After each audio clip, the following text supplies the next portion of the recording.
Welcome to the Heartbeat Chronicles, the podcast that delves into the intricate dynamic of love, sex, relationships, lifestyle, journaling, counseling, and therapy, and the messy in between. Get ready to explore the various aspects of life's heartbeat and discover insightful conversations that resonate with you. In today's episode, we're diving into something truly special, the #heysoulfulriley segment. This is where I get to connect with all of you, my incredible soulful ambassadors, on a personal level. I'll be answering your heartfelt questions, taking in your requests, and sharing meaningful conversations with you. Whether it's about love, life's ups and downs, or anything in between, this is our space to explore it all together. So let's get into it. Hey there, beautiful souls. Riley Mitchell here, and you're tuning into Heartbeat Chronicles, where every beat tells a story. To all my faithful, soulful ambassadors, welcome back home. And if you're joining us for the first time, guess what? You've just become an official soulful ambassador too. Here at Heartbeat Chronicles, we dive deep into life's beautiful mess. The love, the growth, the stumbles, and the victories. It's like having a heart-to-heart with your best friend, except there are thousands of us sharing this journey together. We laugh, we learn, and sometimes we even cry a little, but that's what makes this community so special. This is more than just a podcast. It's our safe space to explore, question, and grow together. Every story shared here comes straight from the heart, and every conversation we have is meant to uplift and inspire. So get comfortable, grab your favorite drink, and let's make some magic happen together. Welcome back to another soulful edition of Hey Soulful Riley Kwanda. I'm so excited to be diving into your questions for the second time this year. These Kwanda sessions have become some of my favorite moments because they're when we get to connect on an even deeper level. Last week's episode, which was inspired by one of our soulful ambassadors' questions about navigating first-time parenthood while maintaining a romantic relationship, sparked such meaningful conversations. That's exactly what these sessions are all about, addressing the real, raw questions that matter to you. If you've got something on your mind, don't keep it to yourself. Slide into my DMs, shoot me an email, or drop your thoughts in the comments when this episode goes live. Your questions aren't just questions. They're conversation starters that could help someone else who might be going through the same thing, but hasn't found the words to ask yet. Whether it's about love, life, personal growth, relationships, or anything that's weighing on your heart, this is your space to ask and explore. Who knows? Your question might just inspire our next deep dive together. So don't be shy. Let's keep these soulful conversations flowing. Before we dive into today's questions, I want to give a special shout out to our newest soulful ambassadors joining us from India and Ghana. Welcome to our heartfelt family. You are truly home here. It warms my soul to see our community growing across continents, bringing together different perspectives and life experiences that make our conversations even richer. For those just getting to know us, #HeySoulfulRiley is more than just a Kwanda segment. It's our sacred space for real, unfiltered conversations about life's beautiful mess. This is where we get personal, where we share our victories and vulnerabilities, and where we grow together. Whether you're dealing with relationship challenges, seeking career advice, or just need someone to listen, this is your safe space. I believe there's something magical about creating connections that transcend geographical boundaries, and that's exactly what we do here. Every question, every story, and every shared experience adds another thread to the beautiful tapestry we're weaving together. Amanda from Toronto asks, what's one lesson that truly caught me off guard in 2024? You know, this question really made me pause and reflect. The biggest surprise wasn't just what I learned, but how I learned it. I discovered that letting go can feel exactly like grief, even when you know deep in your bones it's the right thing to do. It's wild how we can logically know something needs to end, but our hearts still hold on so tight. I found myself grieving relationships that no longer fit, old versions of myself that I'd outgrown, and even expectations I'd been carrying around like heavy luggage. The surprising part wasn't just the grief, it was the unexpected freedom waiting on the other side. Each time I managed to loosen my grip on something that wasn't serving me anymore, it felt like taking a deep breath after being underwater. There's this beautiful paradox where the very thing that hurts you is also what sets you free. This lesson taught me that growth isn't always about adding new things to our lives. Sometimes it's about having the courage to subtract, to create space for what truly matters. And while the process might feel like walking through fog, the clarity that comes afterward is worth every uncertain step. James from Nairobi brings up something I'm really passionate about: staying accountable with our intentions throughout the year. It's one thing to set these beautiful intentions, but keeping them alive and thriving, that's where the real magic happens. Let me share my 3 non negotiable accountability practices that have been absolute game changers for me. First up, quarterly check ins. Every 3 months, I have this date with myself. Just me, my goals, and complete honesty. I look at what's flowing naturally and what's feeling more like pushing a boulder uphill. Sometimes what seemed perfect in January needs a little tweaking by March, and that's totally okay. Then there's my journaling and vision boarding practice. Having my dreams and intentions literally staring back at me every day, that hits different. It's like having a constant conversation with your future self. I keep my vision board right where I can see it first thing in the morning, and my journal entries help me track the small wins and insights that pop up along the way. The third piece, and honestly maybe the most powerful, is community. When I share my intentions with my inner circle or with you, my soulful ambassadors, something shifts. It's like speaking your dreams out loud gives them this extra dose of reality. Plus, knowing there are people out there rooting for you and checking in, that's motivation you can't buy. Here's the real talk, though. Some days I'm absolutely crushing it, and others, well, let's just say we're taking the scenic route. But that's where the beauty lies. It's not about perfect execution, it's about consistent, imperfect action. Because at the end of the day, progress over perfection wins every single time.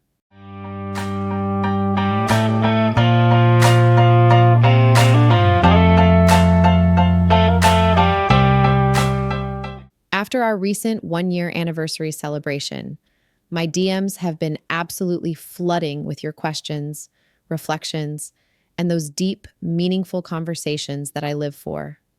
You've been asking about everything from managing burnout to celebrating those small but mighty wins, and how to truly show up for your goals in a way that feels authentic and sustainable.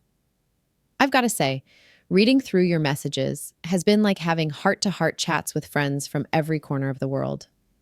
Today, we're going to explore these questions together, and I promise to keep it real, just like always. Whether you're struggling with burnout like our friend Priya from Mumbai, or wondering about goal setting like Tasha from Atlanta, we're going to unpack it all with love, wisdom, and maybe a few laughs along the way. So grab your favorite drink, find your cozy spot, and let's dive into these soulful conversations that matter. Priya, your question about burnout really resonates with me, and I know it's something so many of us grapple with. Let me share what I've learned through my own journey with burnout, especially this past year.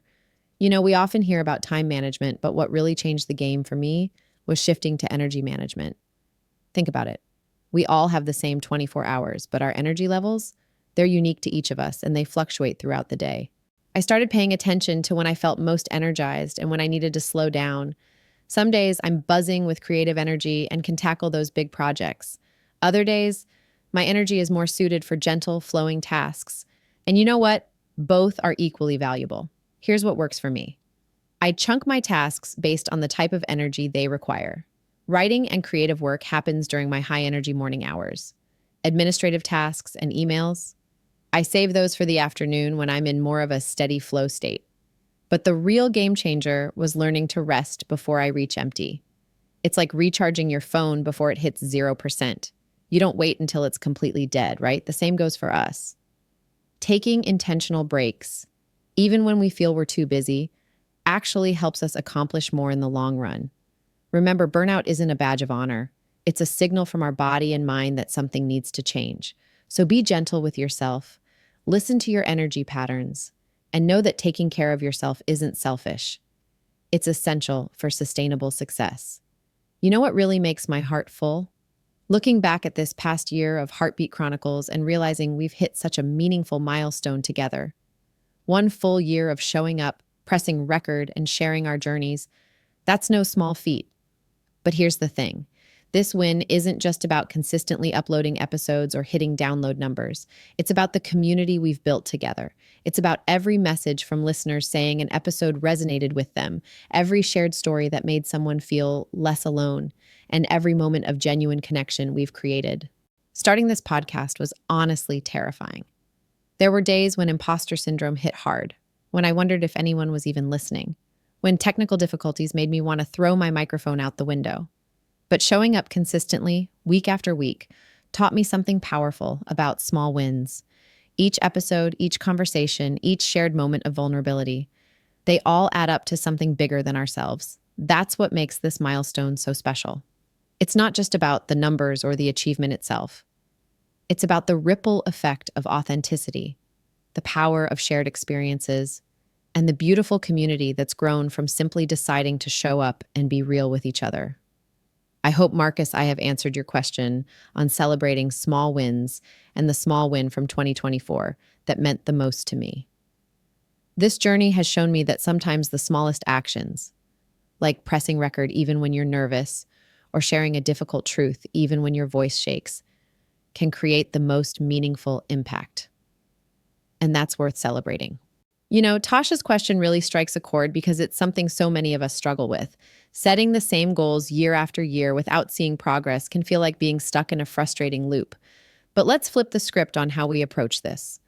First, we need to get real about why these goals keep showing up on our list without any real movement. Often, it's not about the goal itself, it's about the way we're framing it. Instead of saying, I want to get in shape or I want to save more money, we need to dig deeper and get specific about what success actually looks like in our daily lives.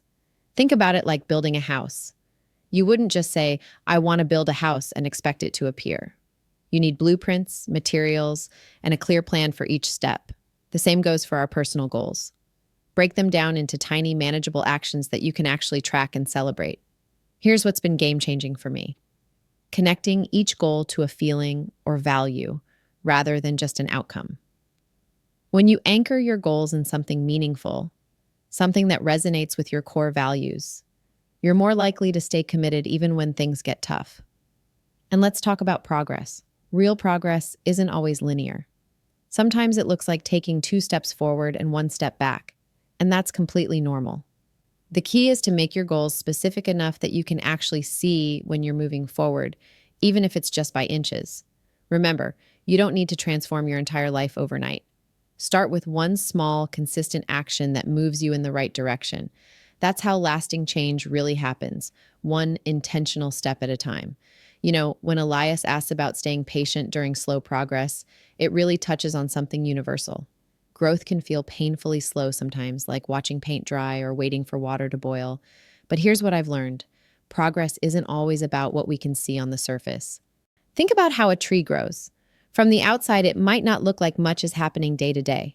But underground, those roots are constantly expanding, strengthening, creating a foundation for everything above. Our personal growth works the same way. Sometimes the most important changes are happening beneath the surface, in our mindset, our habits, our way of thinking.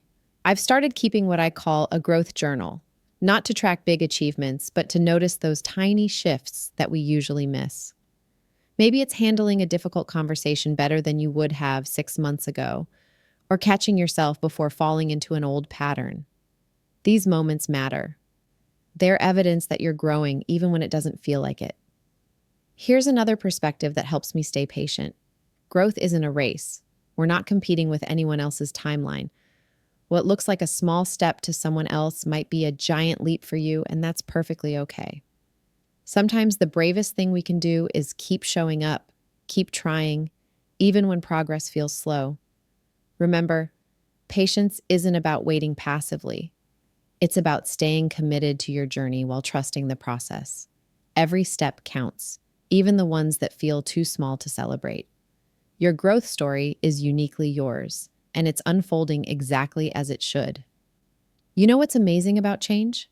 Sometimes the smallest shifts create the biggest ripples.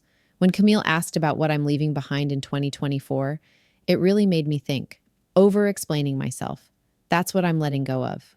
I used to feel this constant need to justify my choices, my dreams, my boundaries. But here's what I've realized. The right people don't need a PowerPoint presentation of your reasons. They just get it. Living authentically means trusting that your decisions can stand on their own. It's about having the courage to say, this is what I'm doing, without adding, and here's why, at the end of every sentence. That's the kind of energy I'm carrying into 2025. And speaking of 2025, Zoe's question about a guiding mantra really hits home. I am allowed to evolve. These 5 words have become my compass. Think about it. We're not meant to stay the same person year after year. Life changes us, experiences shape us. And that's not just okay, it's beautiful. Sometimes we get so caught up in meeting other people's expectations that we forget we're allowed to outgrow old versions of ourselves. Maybe you're not the same person who set those goals last year. Maybe your dreams have shifted. Maybe what used to light you up doesn't anymore. And maybe that's exactly how it's supposed to be. Evolution isn't about completely reinventing yourself. It's about allowing yourself to expand, to explore, to become more of who you truly are. It's about giving yourself permission to change your mind, to want different things, to choose a different path. Because at the end of the day, the only permission you need to evolve is your own. Jordan, your question about dreaming big while dealing with fear, it's like you've read my journal from when I first started this podcast. Let me tell you something real. That fear you're feeling, it's actually a good sign. It means you're pushing yourself beyond your comfort zone, and that's where all the magic happens. I used to think I needed to wait until the fear disappeared before taking action. But here's the truth bomb: fear and courage, they're actually roommates. They live together in the house of big dreams. The key isn't to get rid of the fear, it's to learn how to walk with it. Think about it like this: every time you feel that knot in your stomach about a big dream, it's just your inner wisdom saying, hey, this matters to you. Instead of seeing fear as a stop sign, try seeing it as a spotlight, illuminating what you really care about. Here's what I want you to try. Write down your biggest dream for 2025. Now, right next to it, write down what you're afraid might happen. See how your fear is actually showing you how much this means to you. That's not weakness, that's wisdom. Remember, the people you admire most, they felt afraid too. They just decided their dreams were bigger than their fears. And here's the beautiful thing about failure: it's never final unless you stop trying. Every failure is really just feedback, teaching you how to dream even better next time. So dream big, Jordan. Let your fear be the fuel that drives you forward, not the brake that holds you back. Because the only real failure is letting fear keep those dreams locked inside you. After our 1-year anniversary episode, I've been absolutely blown away by your messages and reactions. Let me share some of the incredible feedback that's touched my heart. Maya from Bali reached out saying how the episode made her realize she hadn't taken time to celebrate her 2024 wins. You know what? That's such a common thread I've noticed. We're often so focused on the next goal that we forget to acknowledge how far we've come. Take that moment today to write down your wins. Even the small ones matter. Then there's Tunde from Lagos, who had this powerful revelation about setting aligned goals versus chasing external expectations. It really struck a chord with me because we've all been there, haven't we? Setting goals that look good on paper, but don't resonate with our soul. Remember, the most meaningful goals are the ones that align with your authentic self, not someone else's highlight reel. I absolutely loved hearing from Jade in New York, who connected with what I said about quiet growth. Sometimes the biggest transformations happen in those silent moments of self-reflection. Not every victory needs to be Instagram worthy. Those internal shifts, those mindset changes, they're the foundation of real, lasting change. Mosey from Nairobi shared something that really resonated about letting go of the need to constantly explain yourself. This is such a powerful boundary to set. Your choices don't always need a PowerPoint presentation to justify them. Sometimes the most empowering thing you can do is simply own your decisions without explanation. And Tasha in London asked about journaling prompts. You know how much I love this topic. When you sit down with your journal, try asking yourself, what does my highest self need right now? It's amazing how such a simple question can bring so much clarity. Your stories, your growth, your challenges, they remind me why I started this podcast. We're all on this journey together, learning, growing, and supporting each other along the way. Keep sharing your stories, keep pushing your boundaries, and most importantly, keep being authentically you.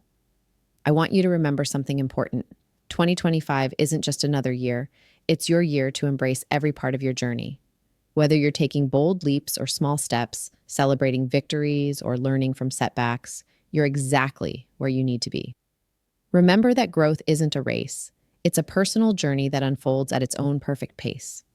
Some days you'll feel on top of the world, and others you might need to pause and recalibrate. Both are equally valuable parts of your story.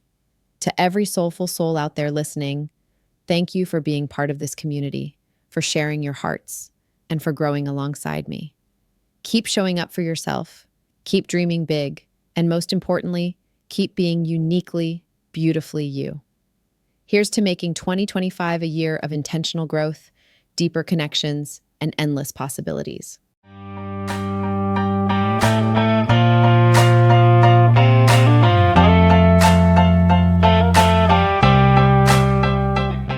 Hey, beautiful souls.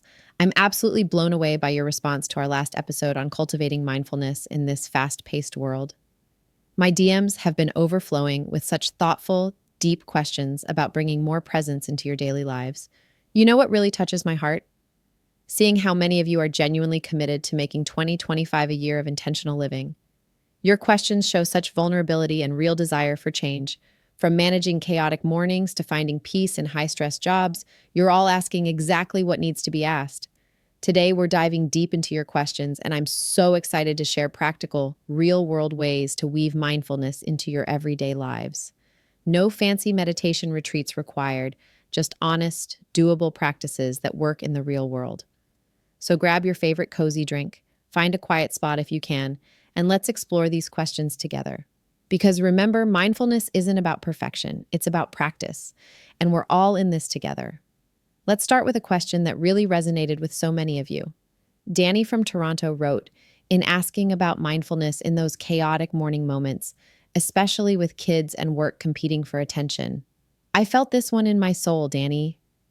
You know, we often think mindfulness means sitting in perfect silence for an hour, but let's get real. Who has time for that on a busy morning?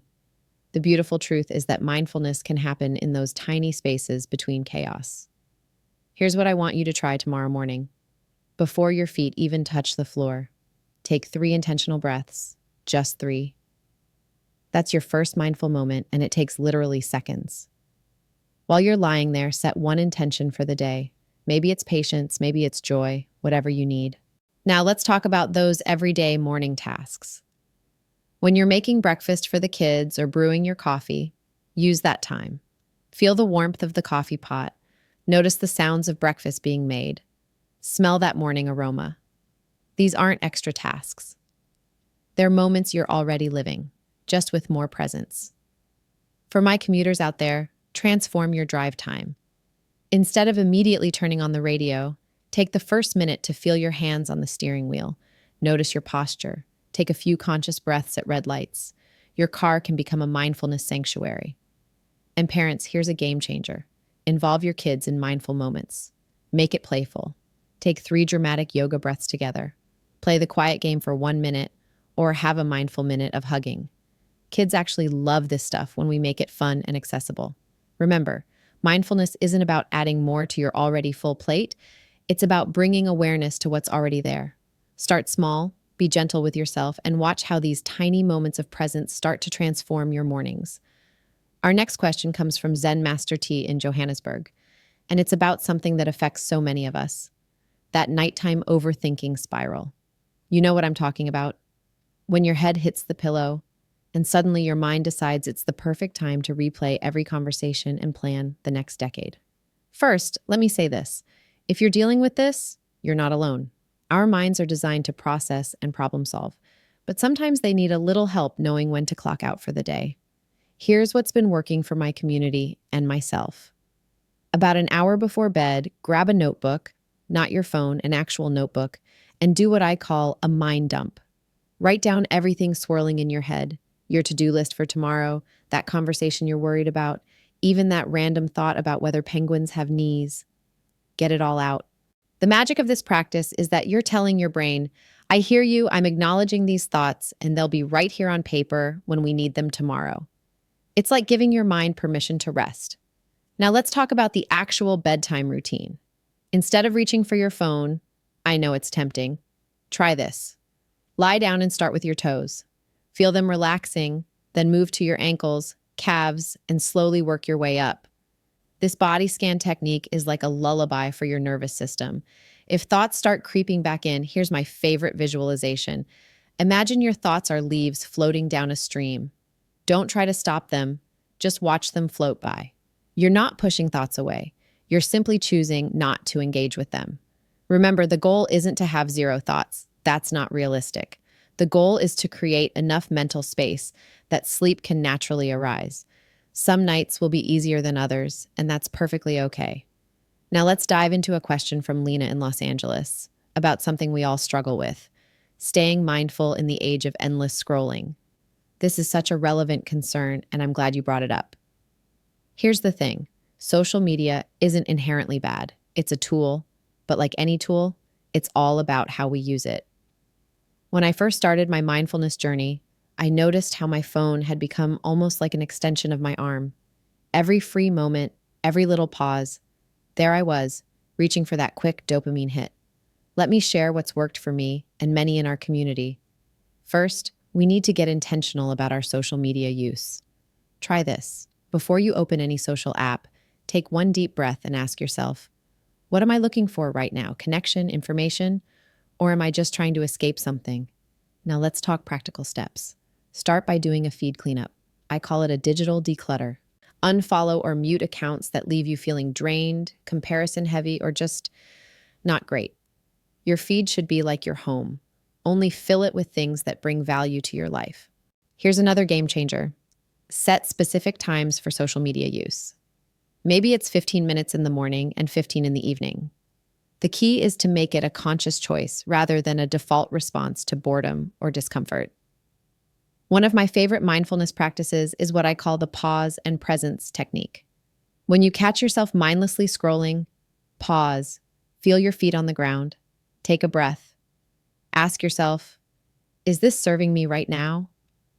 Sometimes the answer will be yes, and that's fine. But often, you'll find yourself naturally choosing to put the phone down. Remember, the goal isn't to quit social media altogether. It's to use it mindfully. Think of it like eating. We don't want to eliminate food, we just want to eat with awareness and intention. Let's move on to a question that really resonated with me from Musa in Dubai. Working in a high-stress environment while trying to maintain mindfulness. That's a challenge many of us face daily. I love that Musa brought this up because there's this misconception that mindfulness means you need to sit cross-legged in a quiet room for hours. But let me tell you, some of the most powerful mindfulness practices can happen right at your desk. Here's one of my favorite techniques. I call it the email pause. Before you fire off that urgent response, take just one conscious breath. Feel your feet on the ground, straighten your spine, and breathe.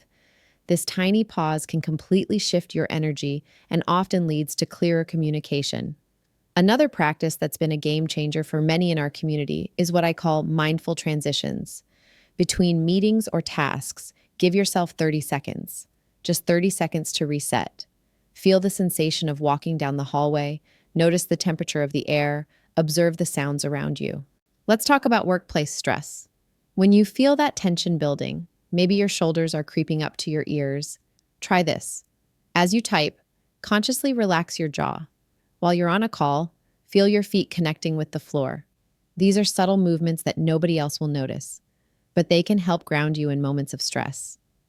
Here's a ninja move I learned during my corporate days. Use regular office activities as mindfulness triggers. Every time you refill your water bottle, take 3 conscious breaths. When you're waiting for a document to load, do a quick body scan. These moments are already there in your day. We're just infusing them with presence. Remember, mindfulness at work isn't about being zen all the time. It's about creating small pockets of awareness throughout your day. Think of it like sprinkling tiny moments of calm into your workflow, rather than trying to overhaul your entire routine. Now let's talk about mindful journaling, which came up in a great question from Mia in Sydney. She asked about getting started with journaling, and I know this is something many of you have been curious about. You know what I love about journaling? It's not about writing the next great novel. It's about creating a conversation with yourself. Think of it as a mindful check-in, like texting your inner self. Let me share my favorite way to start. Keep a journal by your bed, and before you reach for your phone in the morning, write down 3 things: how you're feeling, what you're grateful for, and one intention for the day. That's it. Simple, right? Here's another approach that's been transformative for many in our community. Instead of trying to write pages, start with what I call breath and bullet points. Take 3 deep breaths, then jot down whatever comes to mind. No judgment, no editing. It might be a word, a feeling, or even a doodle.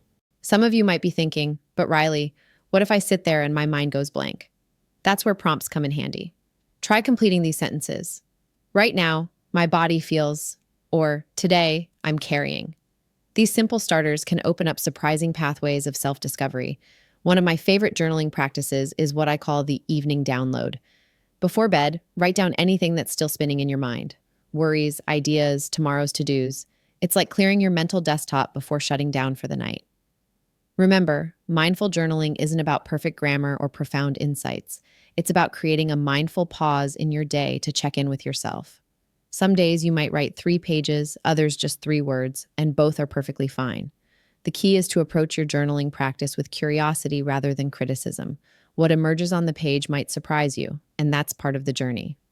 Let's dive into something that really resonates with many of you: balancing mindfulness with ambition. This question comes from our listener in Nairobi, and it's something I personally wrestle with too. There's this misconception that being mindful means you have to somehow dim your drive or slow down your dreams. But here's the truth: mindfulness actually makes you a better achiever. It's not about doing less, it's about being more present in what you're doing. Think about it like this: have you ever been so caught up in thinking about the next goal that you completely missed enjoying the milestone you just reached? That's where mindfulness comes in. It helps you celebrate the steps while keeping your eyes on the horizon. Let me share a practical technique I use. When I'm working on a big project, I set what I call presence pauses. Every hour, I take 30 seconds to check in. How's my breathing? Am I rushing? Am I still aligned with my intention? This keeps me focused but not frantic. Another game changer is what I call mindful goal setting. Instead of just listing what you want to achieve, take a moment to feel into each goal. Ask yourself, how will achieving this serve my growth? How will it impact others? This transforms your ambition from a chase into a conscious journey. Here's something powerful I've learned. Stress doesn't come from having big goals. It comes from disconnecting from the present moment while pursuing them. When you stay present, you make better decisions, notice opportunities, and actually enjoy the journey. And remember this: mindfulness isn't about slowing down your progress. It's about being fully present for your success. It's about feeling every step, learning from every setback, and truly experiencing your achievements rather than just checking them off a list. Trust me, your ambitions and your inner peace can coexist beautifully. They're not opposing forces, they're partners in your growth. The key is to move forward with awareness, intention, and presence. One of the most common questions I get about meditation comes from people feeling frustrated because they can't empty their mind. Let's talk about that, because there's a huge misconception here that's holding many of you back. Here's the truth: having thoughts during meditation is not failing at meditation. Your mind is designed to think. That's its job. The goal isn't to have zero thoughts, it's to change your relationship with those thoughts. Think of it like sitting by a river. Your thoughts are like boats floating by. The practice isn't to stop the boats, it's to sit on the bank and watch them pass without jumping onto every boat that comes along. When you notice your mind has wandered, and it will, probably 1,000 times, that moment of noticing is actually the practice. That's your mindfulness muscle getting stronger. Each time you gently bring your attention back to your breath, that's like doing 1 rep of a mental workout. Let me share something personal. When I first started meditating, I thought I was terrible at it because my mind kept wandering to my to-do list. Conversations from earlier, what I was going to have for dinner, sound familiar? But here's what changed everything for me. I stopped fighting with my thoughts.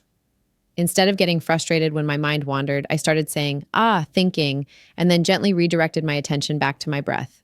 No judgment, no frustration, just coming back. Here's a simple technique I call the 3-2-1 reset. When you notice you're lost in thought, take 3 slow breaths. Name 2 things you can physically feel right now and focus on 1 sound in your environment. This helps bring you back to the present moment without any self-criticism. Remember, meditation isn't about perfection. It's about practice. Every time your mind wanders and you bring it back, you're strengthening your ability to be present. That's the real victory. Y'all, I've got to share some of the incredible messages I've been receiving since our last episode on mindfulness. These stories are exactly why I do this podcast. Listen to this message from Sarah in Boston. Riley, I never thought taking 3 deep breaths before responding to my kids could make such a difference. Yesterday, When my toddler had a meltdown, instead of rushing to react, I paused. Those 3 breaths helped me respond with patience instead of frustration. It changed the whole dynamic of our day. And here's one from Marcus in London that really touched me. I've been struggling with anxiety at work, but your tip about mindful moments between meetings has been a game changer. Instead of immediately jumping into the next thing, I take 30 seconds to reset. My colleagues have noticed I'm more present and focused. This one from Jasmine literally made me tear up. After practicing the morning gratitude ritual for just 2 weeks, I've noticed a complete shift in how I start my days. No more immediately grabbing my phone and diving into social media. Instead, I take those few minutes to set my intention, and it's rippling through my entire day. And check this out from David. I was skeptical about the whole mindful eating thing, but forcing myself to put my phone away during lunch and actually taste my food. I'm not only enjoying my meals more, but I'm also making better food choices because I'm actually paying attention to what my body needs. The transformation I'm seeing in this community is beautiful. Like Elena, who wrote, I used to think mindfulness meant I had to sit in silence for an hour. Learning that I can practice it while washing dishes or walking to work has made it so much more accessible. I'm finding moments of peace in places I never expected. These stories show that mindfulness isn't about massive life changes. It's about small, consistent shifts that add up to real transformation. Keep sharing your journeys with me, family. Every story inspires someone else to take that first step. I want you to know that every question, every struggle, and every small victory you've shared touches my heart deeply. Y'all are doing the real work, showing up for yourselves in ways both big and small. Remember, mindfulness isn't about being perfect. It's about being present. Whether you're just starting out with those 3 morning breaths or you're deep into your meditation practice, every moment of presence counts. Keep those DMs coming, keep sharing your stories, and most importantly, keep showing up for yourself. Tag me in your mindful moments, share your challenges, celebrate your wins, no matter how small they might seem. This community we're building, it's something special. We're all learning, growing, and becoming more present together. And that's exactly what mindfulness is about, taking this journey one breath, one moment at a time. Take a deep breath with me right now. And remember, you're exactly where you need to be. Peace and presence to all of you.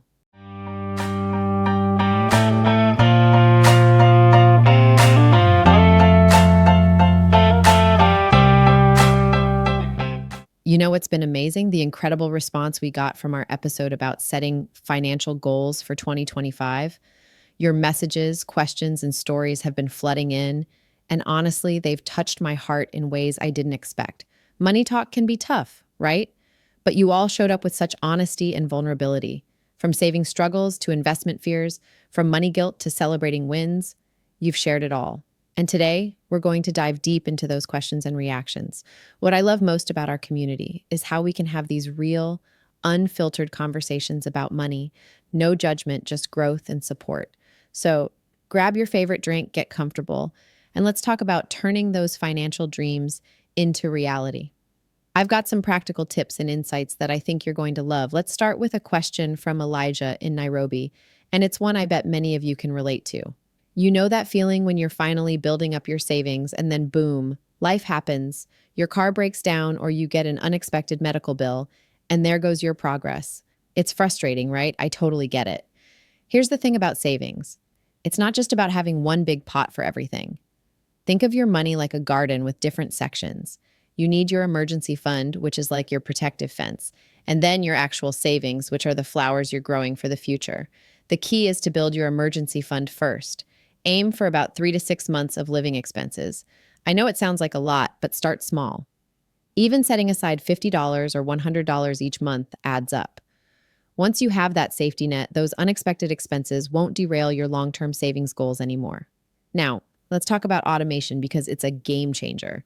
Think of it as paying your future self first. Set up automatic transfers that happen right after your paycheck hits. When the money moves before you see it, you're less likely to spend it. Plus, you don't have to rely on willpower or remember to transfer the money yourself. And here's a pro tip that changed my life. Create separate accounts for different purposes. Have one for emergencies, one for short-term savings, and another for long-term goals. When you separate your money like this, you're less likely to dip into funds meant for other purposes. Remember, building savings is a marathon, not a sprint. Some months you might save more, others less. That's okay. What matters is staying consistent and getting back on track when life throws those curveballs your way. Trust me, your future self will thank you for every dollar you save today. You know, Hannah's question about money guilt really struck a chord with me because it's something so many of us deal with. Growing up in a household where money was tight leaves lasting impressions that can be hard to shake off. That anxiety, that guilt whenever you spend money, even on things you need, it's like carrying around an invisible weight. But here's what I want you to understand. Your past experiences with money don't have to dictate your future relationship with it. Just because you grew up with financial struggles doesn't mean you don't deserve financial success and happiness now. That guilt you're feeling, it's a learned response, and just like anything learned, it can be unlearned. Let's talk practical steps. Start by creating what I call a joy budget. Set aside a specific amount each month that's purely for things that make you happy. Maybe it's a nice dinner, a new book, or a massage. The key is to spend this money without guilt because you've planned for it. It's not frivolous, it's intentional. Next, try reframing how you think about money. Instead of seeing it as something scarce that needs to be hoarded, think of it as a tool that helps you create the life you want. When you spend money on your health, education, or well-being, you're investing in yourself. That's not wasteful. That's wise. Write down your money wins, no matter how small. Did you pay all your bills on time? That's a win. Did you save a little extra this month? That's a win. Building this positive association with money helps counteract those negative feelings from the past. Remember, healing your relationship with money is a journey. Some days will be easier than others, and that's okay. The goal isn't to never feel guilty. It's to build a healthier, more balanced approach to your finances. You're not just managing money, you're creating a new money story for yourself, one where you get to be both responsible and joyful about your finances. Let's talk about something that's been weighing heavily on Max's mind, starting financial planning in his late 30s. Here's the truth. You haven't missed the boat. Not even close. While it's true that starting earlier gives you more time to benefit from compound interest, your late 30s still gives you decades of growth potential. Think about it this way. The average person works well into their 60s. That's about 25 to 30 years of investing ahead of you. That's a lot of time for your money to grow and work for you. The key isn't to dwell on the past, but to focus on maximizing the time you have now. Let me share some practical strategies for late starters. First, take advantage of catch-up contributions in your retirement accounts. Many retirement plans allow you to contribute more once you hit 50. While that's still a few years away for you, it's good to know you'll have that option. Consider diversifying your investments. Index funds are a great place to start because they offer broad market exposure with lower risk than individual stocks. Real estate investment trusts, or REITs, can also be a way to add real estate to your portfolio without buying property outright. Now, you might need to be a bit more aggressive with your savings rate. The general rule of saving 10 to 15% of your income, you might want to aim for 20 to 25% if you can, but don't let that number scare you. Start with what's manageable and gradually increase it as your income grows. Look for ways to increase your earning potential too. This might mean developing new skills for a promotion, starting a side business, or exploring passive income streams. Remember, boosting your income can help make up for lost time. The most important thing is to start now, not next month, not when you feel more ready, but now. Every day you wait is a day of potential growth lost. And don't forget, financial planning isn't just about investments. It's about creating a comprehensive strategy that includes emergency savings, insurance, and estate planning too. You're not behind, you're exactly where you are, and that's the perfect place to start. Focus on what you can control from this point forward. Your future self will thank you for starting today, regardless of your age. I got this great question from Priya about balancing saving money with actually enjoying life. And honestly, it's something so many of us struggle with. We feel guilty when we spend on ourselves, but then we feel anxious when we're not saving enough. Here's the thing. Budgeting isn't about depriving yourself. It's about making intentional choices with your money. Let me introduce you to something that's been a game changer for many people, the 50-30-20 rule. It's simple but effective. Take your after-tax income and divide it like this. 50% goes to your needs. That's your rent, utilities, groceries, basic transportation. Then 30%, and this is the fun part, goes to your wants. That's your Netflix subscription, dining out, new clothes, concerts, whatever brings you joy. The final 20% goes to savings and financial goals. What's beautiful about this system is that it builds in guilt-free spending. That 30% for wants, that's your permission to enjoy life. You're not stealing from your future or being irresponsible, it's part of the plan. And when you know you're taking care of your needs and future with the other 70%, you can actually enjoy that spending without the nagging voice in your head. Now, these percentages aren't set in stone. Maybe in your city, housing costs mean you need 60% for needs. That's okay. Adjust the other categories accordingly. The key is finding your own sustainable balance. Start tracking where your money actually goes now, then gradually adjust toward your ideal split. Remember, the goal of managing your money isn't to make yourself miserable. It's to create a life that feels good now while still building for your future. You don't have to choose between saving and living. The sweet spot is doing both in a way that works for you. Think of it like planning a road trip. Sure, you need to put gas in the tank and maintain your car, but you also want to enjoy some snacks and take scenic detours along the way. Both are important parts of the journey. Let's talk about that fear of starting a side hustle. Theo's question really resonated with me because it's something I hear all the time. That fear of failure can be paralyzing, right? But here's what I've learned. Every successful business started with someone who was probably just as scared as you are. The key is to start small and test the waters. You don't need to quit your day job or invest your life savings. Think about what skills you already have or what you're passionate about. Maybe you're great at graphic design, or you love baking, or you're really good at organizing spaces. Start there. The beauty of side hustles today is that you can begin with almost no overhead. If you're a writer, you can start on freelance platforms. If you make crafts, try selling on Etsy. If you're knowledgeable about something, consider consulting or coaching. The internet has made it easier than ever to find your first customers. Here's a practical approach. Set aside just a few hours each week to work on your side hustle. Maybe that's Sunday afternoons or Tuesday evenings. Treat it like a learning experiment. What works? What doesn't? What do people actually want to buy? The goal isn't to make millions overnight, it's to learn and grow steadily. And remember, failure isn't the opposite of success, it's part of success. Every no teaches you something. Every mistake shows you what to adjust. Think of it like learning to ride a bike. You might wobble at first, maybe even fall a few times, but each attempt makes you better. Start with one client, one product, one service. Focus on doing that really well. Get feedback, make improvements, and then gradually expand. Building slowly means you can learn without risking too much, and you'll build confidence along the way. The most successful side hustles often come from solving real problems for people. So pay attention to what people around you need or complain about. Sometimes the best business ideas are hiding in plain sight, just waiting for someone to take action. I've been thinking about Amara's question about social media and financial comparison, and it really hits home. We're all scrolling through these perfectly curated feeds showing people's new cars, dream homes, and luxury vacations, making it seem like everyone's got it all figured out except us. But let's get real for a minute. Social media is basically a highlight reel. Nobody's posting about their credit card debt, their failed investments, or the 3 years they spent eating ramen noodles to save up for a down payment. We're comparing our behind the scenes to everyone else's carefully edited final cut. Think about it this way. When someone posts about their amazing new business venture, you're not seeing the countless sleepless nights, the failed attempts, or the massive learning curve they went through. That overnight success? It probably took 5 years of hard work that nobody saw.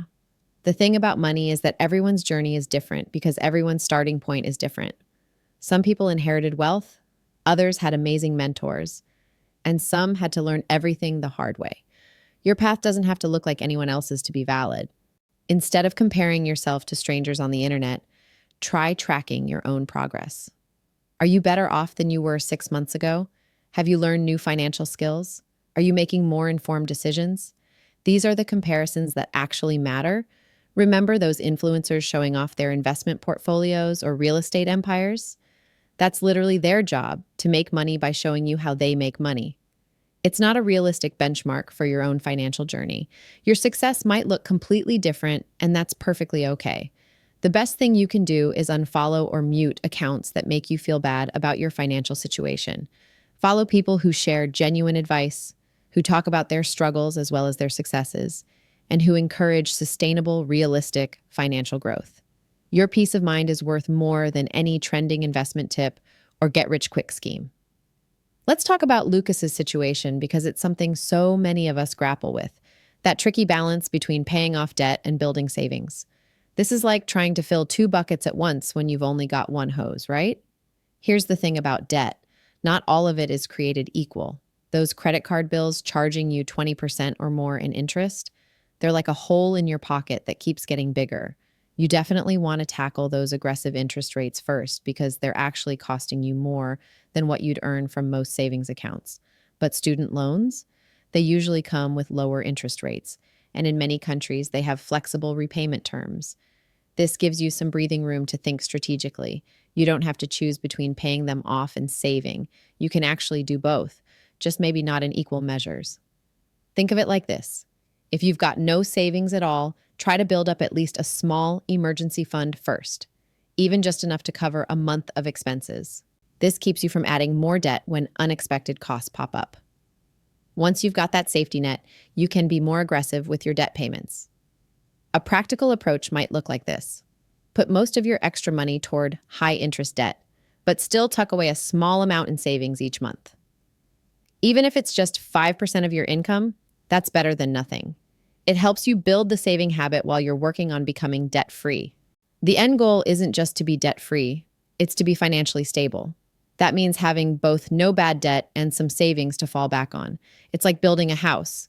You need to work on the foundation and the walls at the same time, even if you're putting more effort into one area at first. Remember, any progress is good progress.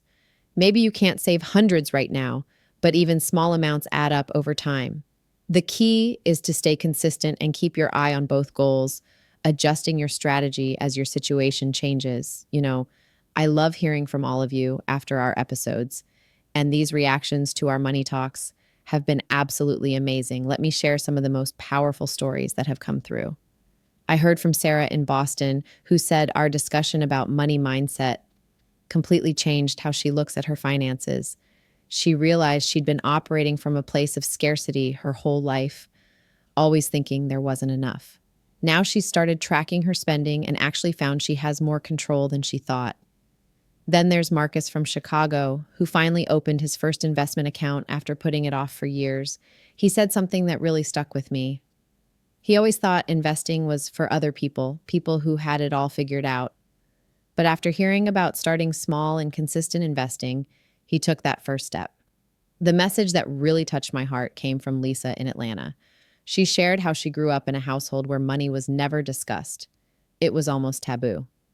After listening to our episodes, she finally sat down with her teenage kids and had their first real family conversation about money. She said it was awkward at first, but now they're making it a regular thing. What's been really powerful is seeing how many of you are shifting from viewing money as this scary, overwhelming thing to seeing it as simply a tool, one that you can learn to use better. James from Portland messaged, saying he finally created his first actual budget at age 45.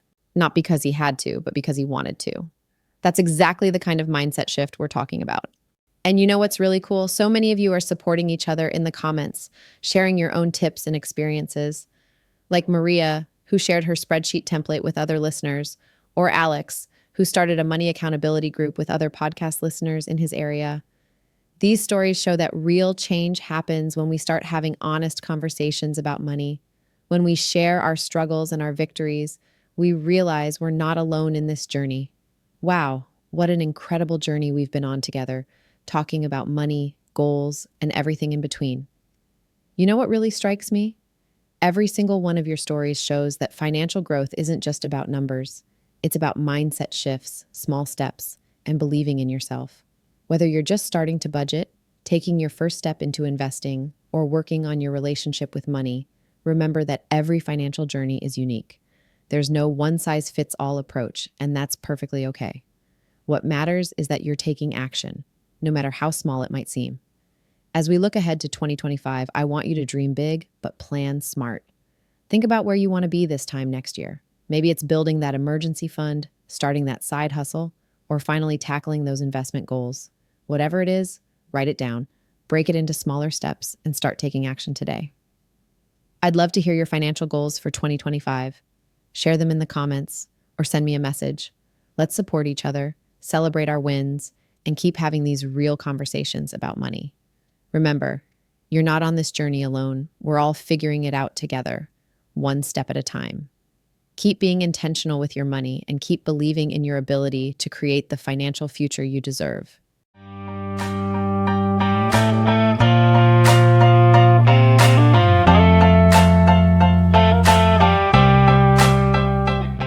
Wow, did our last chat about situationships strike a chord?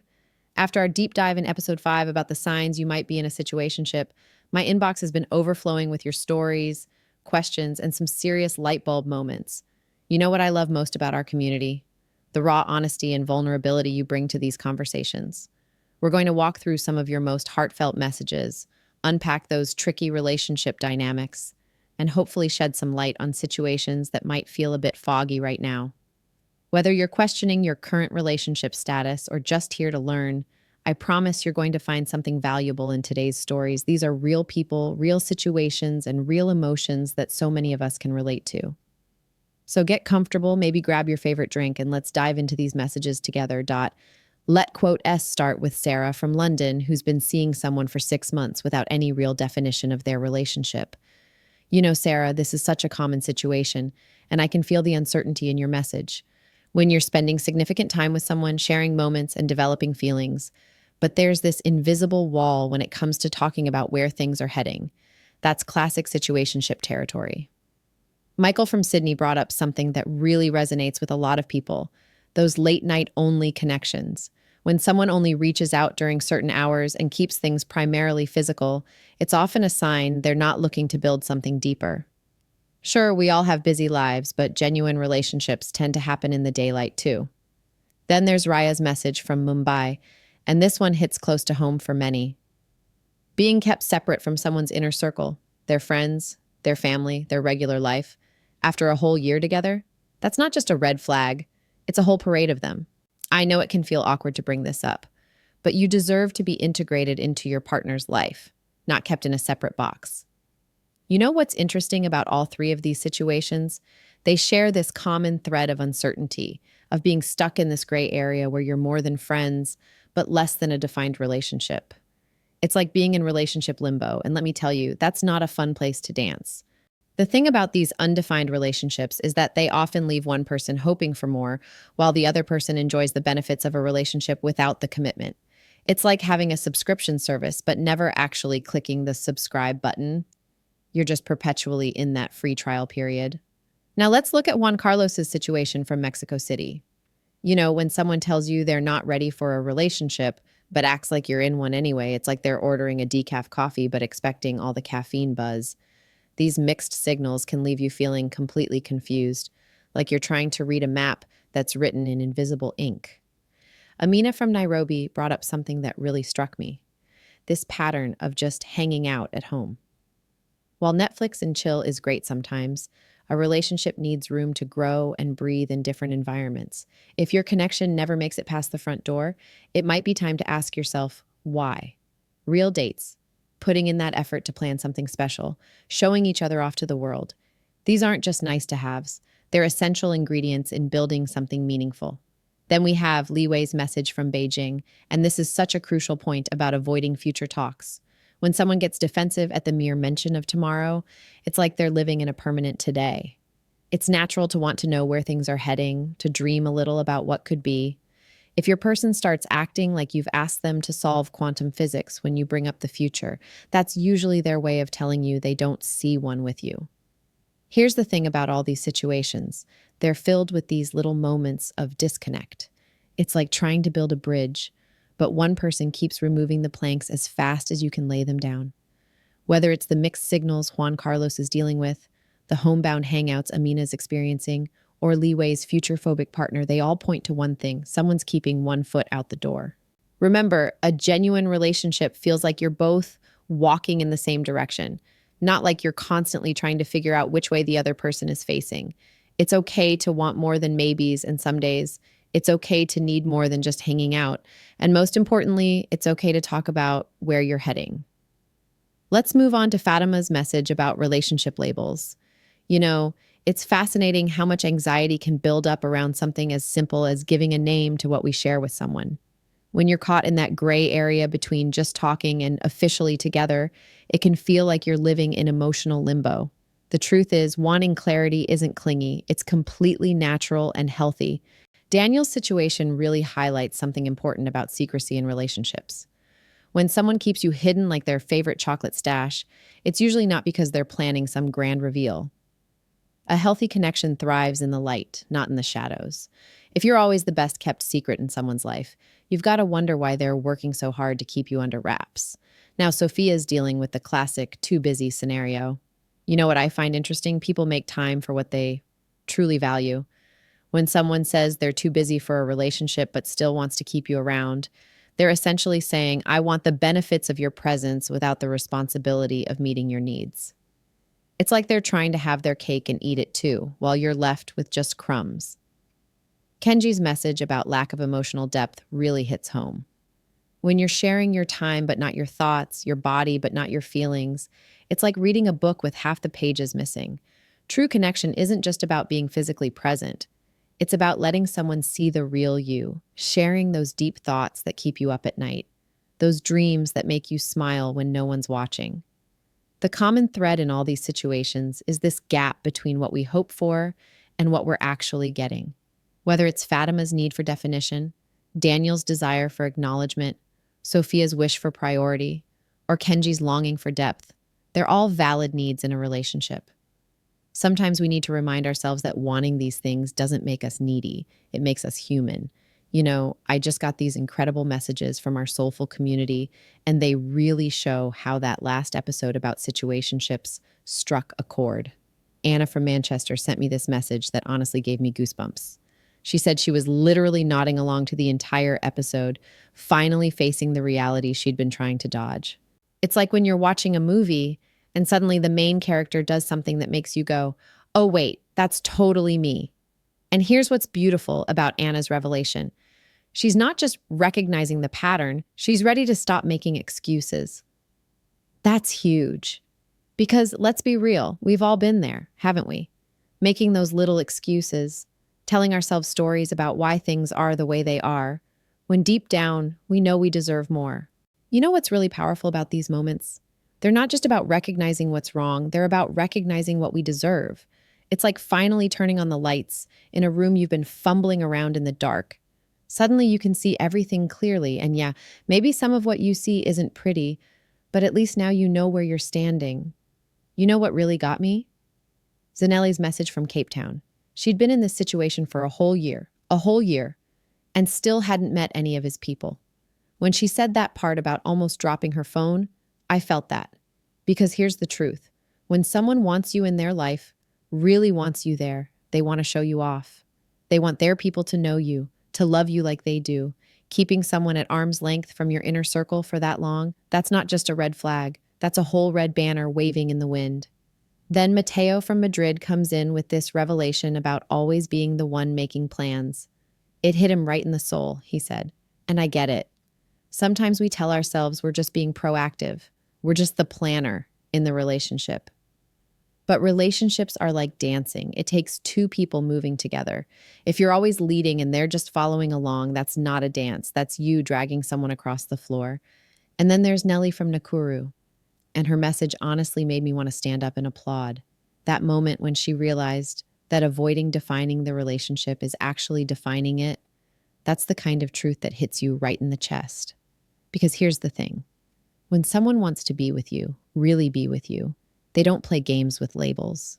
They don't dodge the conversation or keep things fuzzy. They make it clear, they make it known, they make it real. What's beautiful about all these messages is seeing that moment of clarity dawn. It's like watching the sun rise. First, there's just a hint of light, then suddenly everything's illuminated. And yes, sometimes what you see in that light might make you uncomfortable, but that discomfort, that's growth happening. That's you realizing you deserve more than late night texts, more than being kept secret, more than carrying the whole relationship on your shoulders. You know what really strikes me about all these stories we've shared today? It's how universal these experiences are. Whether you're in London, Tokyo, or Cape Town, the signs of a situationship speak the same language. And while it might feel lonely when you're in it, you're definitely not alone in navigating these murky waters. Let's be real, recognizing you're in a situationship isn't the hard part. The hard part is deciding what to do about it. But here's what I want you to remember. You have every right to want clarity in your relationships. You have every right to expect consistency, to be introduced to their friends and family, to have real dates that don't just happen at 2 a.m. Your feelings aren't too much. Your desires aren't unreasonable. Wanting someone who's proud to be with you, who makes plans with you, who talks about a future with you, that's not asking for the moon. That's asking for basic respect and consideration. Sometimes we stay in situationships because we're afraid the alternative is being alone. But being alone isn't nearly as lonely as being with someone who makes you feel alone. And trust me, there's power in choosing yourself and saying, I deserve more than this. So, whether you're just realizing you're in a situationship or you've known for a while and haven't known what to do about it, consider this your sign. It's time to have that conversation. It's time to set those boundaries. It's time to choose clarity over confusion, commitment over convenience. Remember, you're not just looking for someone to pass time with, you're looking for someone to build a life with. And that kind of love, it doesn't leave you guessing. It shows up, it stays consistent, and it makes its intentions clear.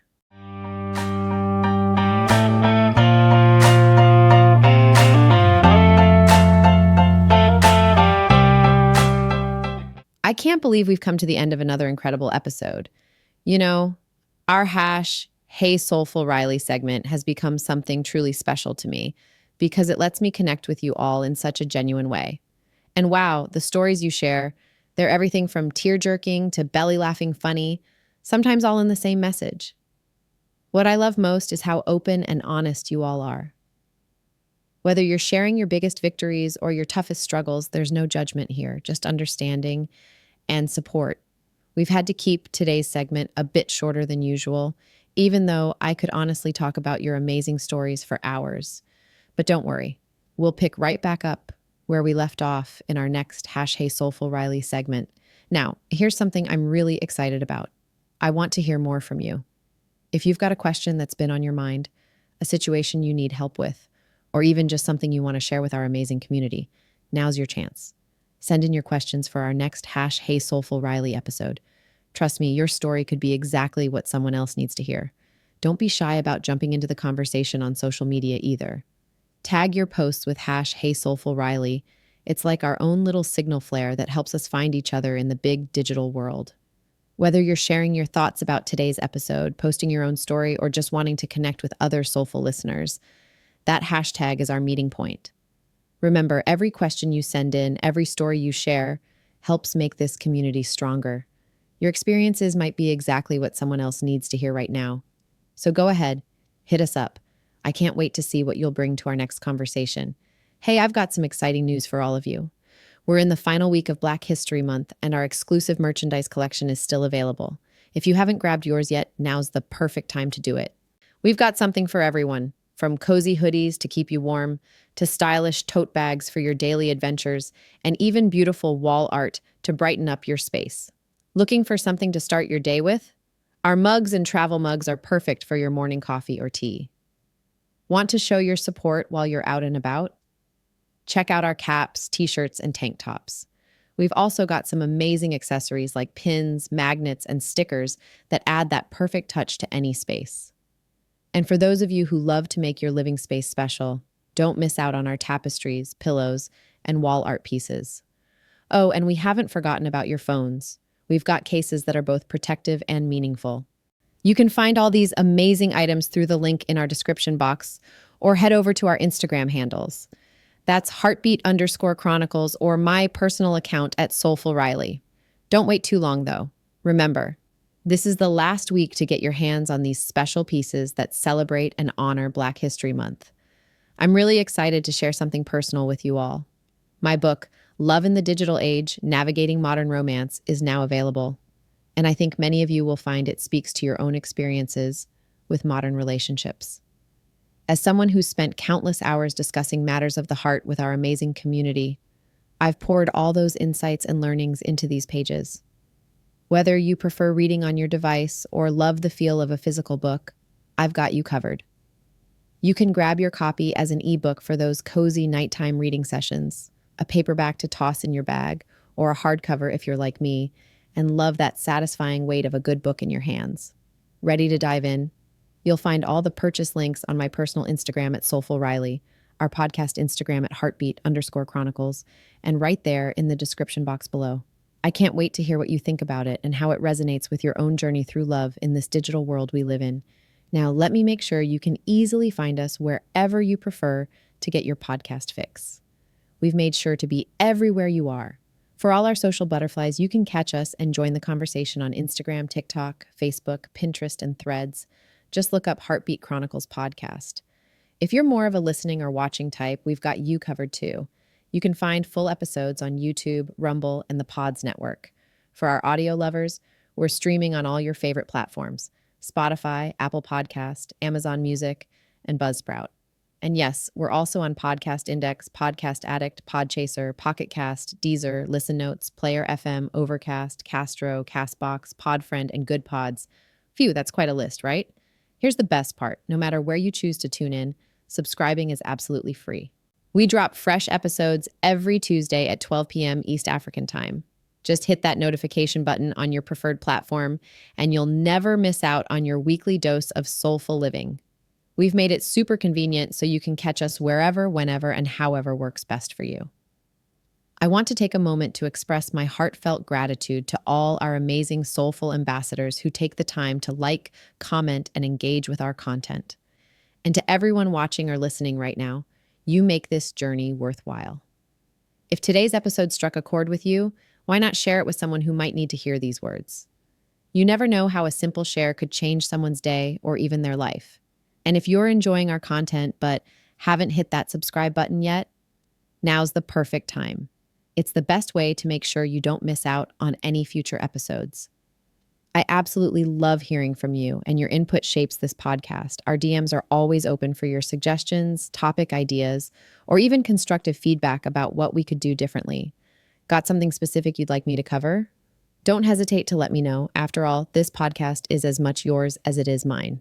Remember, we're building more than just a podcast here. We're creating a community of soulful individuals who support and uplift each other. So spread the love to your friends, family, and colleagues. Let them know there's a space here where they can find some soulful loving too. Together, we can make this community even more vibrant and supportive. You know, every time I reach this part of our conversation, I'm reminded of something powerful. Your questions, your stories, and your willingness to be vulnerable. They all remind us that growth isn't a solo journey. It's something we do together, supporting each other every step of the way. There's this beautiful quote I've been reflecting on lately. Your questions remind us that growth is a collective journey, and every story shared is a light that helps guide someone else's path.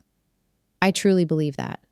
Each time one of you shares your story or asks a question, you're not just seeking answers for yourself. You're helping countless others who might be going through the same thing but haven't found their voice yet. You know what makes this community so special? It's not just about finding answers. It's about creating connections. Every time you engage with #heysoulfulriley, you're weaving another thread into this beautiful tapestry of shared experiences and mutual support. Your vulnerability becomes someone else's courage, and your questions become another person's breakthrough. Remember, sharing your story isn't just about getting advice. It's about being part of something bigger than yourself. It's about creating ripples of understanding and empathy that extend far beyond our immediate circle. Whether your story is filled with laughter, tears, or a bit of both, it matters. It counts. It makes a difference. Until next time, beautiful souls, keep asking those questions, keep sharing those stories, and keep being authentically, unapologetically you. Stay soulful, stay curious, and as always, stay connected. Catch you in our next heart-to-heart conversation. Bye for now. Wow, what an incredible time we've had today, connecting on a deeper level through your stories, questions, and personal experiences. I always feel so grateful for the opportunity to engage with you all in the #HeySoulfulRiley segment. Your vulnerability and openness make this community so special, and it's truly heartwarming to see how we support and uplift one another. Remember, our DMs are always open, so keep the conversations flowing, keep reaching out, and keep sharing your heart. You never know how your words might help someone else.